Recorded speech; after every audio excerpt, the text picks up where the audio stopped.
السلام علیکم۔ کہا جاتا ہے ایک لڑکی بستر پر لیٹی ہوئی تھی جو شدید بیماری میں مبتلا تھی۔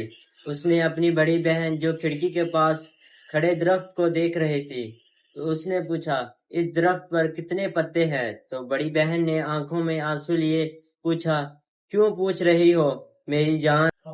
بیمار بچی نے جواب دیا، مجھے معلوم ہے کیونکہ میرے دن آخری پتے کے گرنے کے ساتھ ختم ہو جائیں گے۔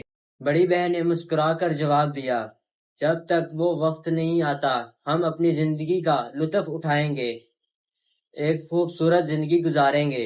دن گزرتے گئے، پتے جھڑتے رہے، آخر میں ایک پتا رہ گیا۔ بچی اس پتے کو دیکھتی رہی، یہ سمجھتے ہوئے کہ جب یہ پتا گرے گا بیماری میری زندگی ختم کر دے گا۔ خزاں ختم ہو گئی، سردی آ گئی، مگر وہ پتا نہیں گرا۔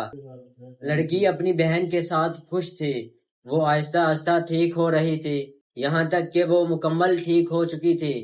بس سے پہلے جو اس نے کام کیا وہ یہ تھا کہ اس معجزاتی پتے کو دیکھنے گئی جو گرا نہیں تھا۔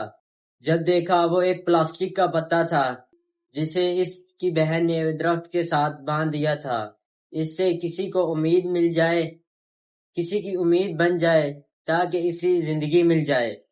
السلام علیکم، میں ہوں سفین حیدر، آپ ہمارا دیکھ رہے ہیں یوٹیوب چینل۔ ایسی اور ویڈیو دیکھنے کے لیے ہمارے چینل کو سبسکرائب کریں، لائک کریں، دوستوں کے ساتھ شیئر کریں۔ انشاءاللہ ایک نئی ویڈیو کے ساتھ حاضر ہوں گے، تب تک کے لیے اللہ حافظ۔